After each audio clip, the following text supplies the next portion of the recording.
Patagal ko na po sana kayong gustong bisitahin dalawa. Kaso sobrang busy sa company. Nausad tuloy ang schedule kaya ngayon lang ako nakarating. Nandito ka na rin, dito ka na tumuloy.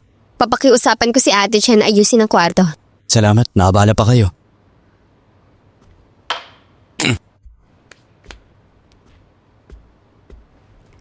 Gabi na rin. Magpahinga na kayo ng maaga.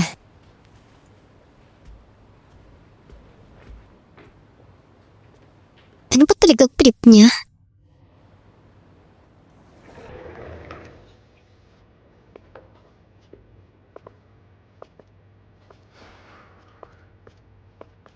Dito sa lugar mo, bakit parang walang gamit? Sa school ako nakatira. Hindi ito kwarto ko.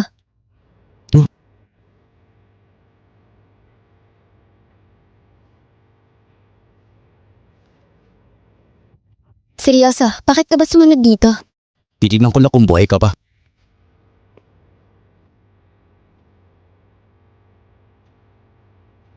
Nag-aalala ka sa akin? Bakit ako mag-aalala sa'yo? Baka mamaya mawala ka na. Di natin matatapos yung kontrata.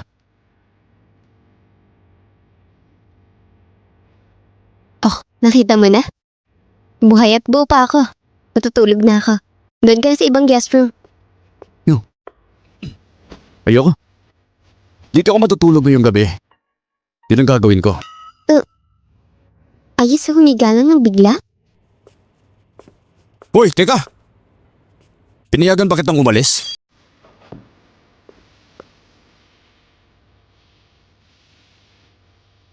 Bakit bawal ba akong umalis? Nasa kontrata, ako ang masusunod. Pinayagan ba kita?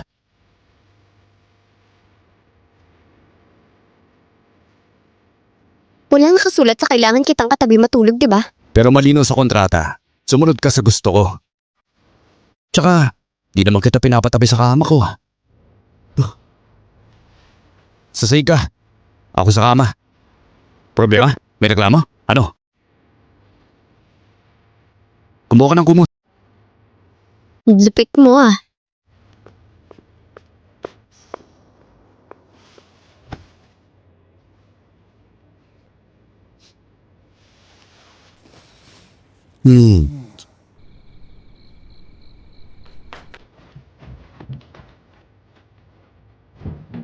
Ah.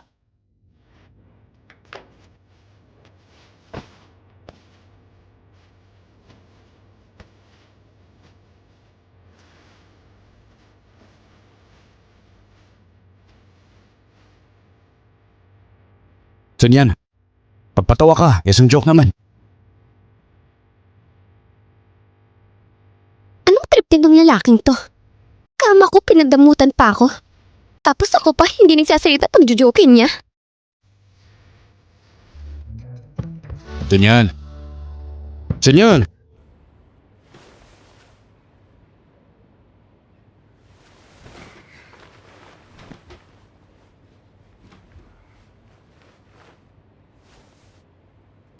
Saan yan?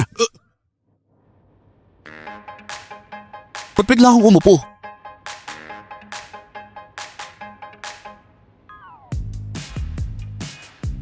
Di ba pinapajoke mo ako? Binubuo ko pa. Sige, kwento mo na.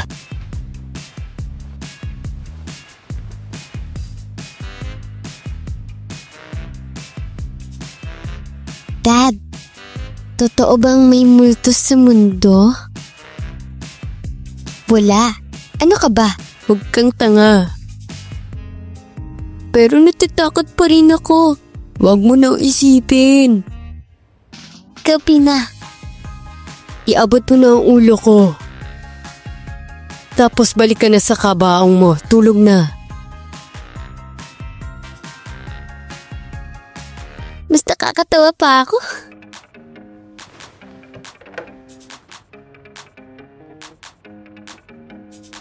Wag na, bagal mo magkwento.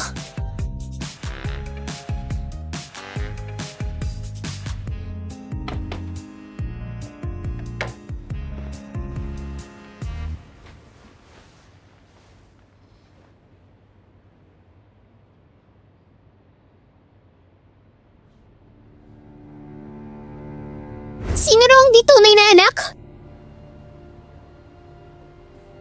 Mas mabuti pa yun kaysa sa'yo. Hindi ka welcome dito, umalis ka na! Akala mo tatalunin mo ako niyan? Mga lumang diskarte ko pa yan, higit 10 taon na. Ano? Ang babaw mo? Si Jiang Wanli, sinasabi niya galing siya sa scholar family. Si Shusho anak daw ng ex-husband. Pero sa tingin ko, 2 ang pamilya ni Dad nun. Baka anak lang sa labas si Shuyo. Kawawa. Si Mama wala talagang alam.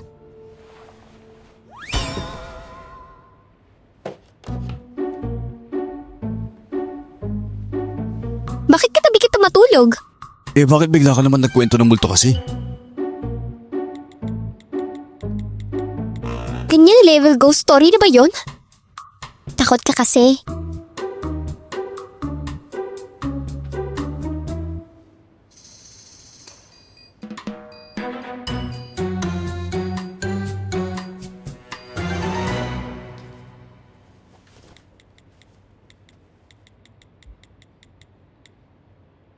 Nung bata ako, takot din ako sa multo.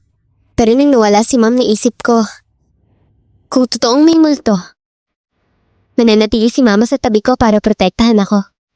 Kaya di na ako natatakot.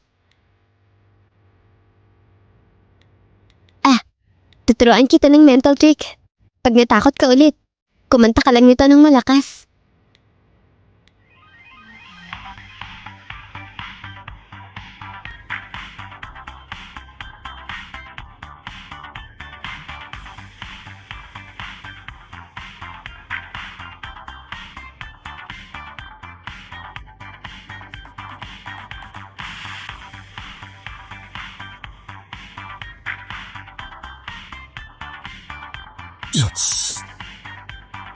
Sa tingin mo, bagay ba sa akin tong kantang to?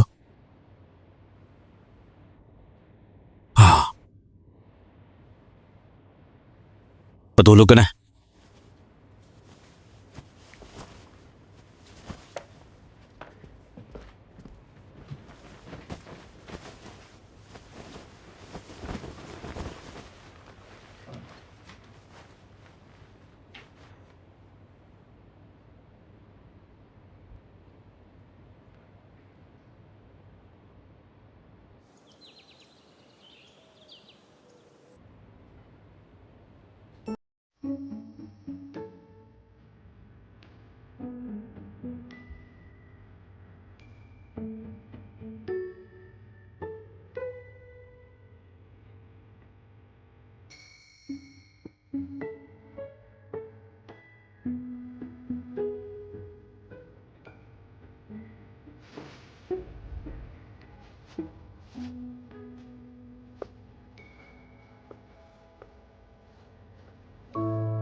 Mr. Su, kahit pa i-delay ninyo, sa Shanyo rin, mauuwi ang Xinliang group ninyo.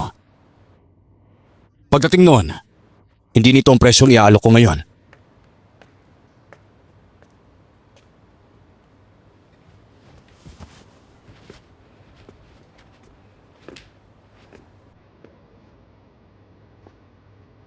Kaya pala bumalik ka agad at nagpapakabait sa akin. Pinadala ka ba niya para mangumbinsi, ha? Pinadala para mangumbinsi?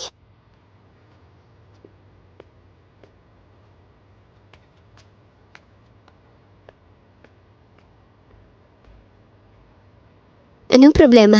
Nakipag-usap ako kay Mr. Gu tungkol sa pagpapalipat ng pera sa Xinliang Group. Bakit kasi ngayon pa ito nangyari? Bakit mas pinanigan ni Papa yung mag-inang Jiang Wanli? Yun ang pangunahing dahilan bakit sila mayabang ngayon. Hindi na to okay. Hindi na pwedeng bumalik sa dating relasyon namin ni Papa. Pero, tukol sa pagbili ng kumpanya, baka ito na ang pagkakataon.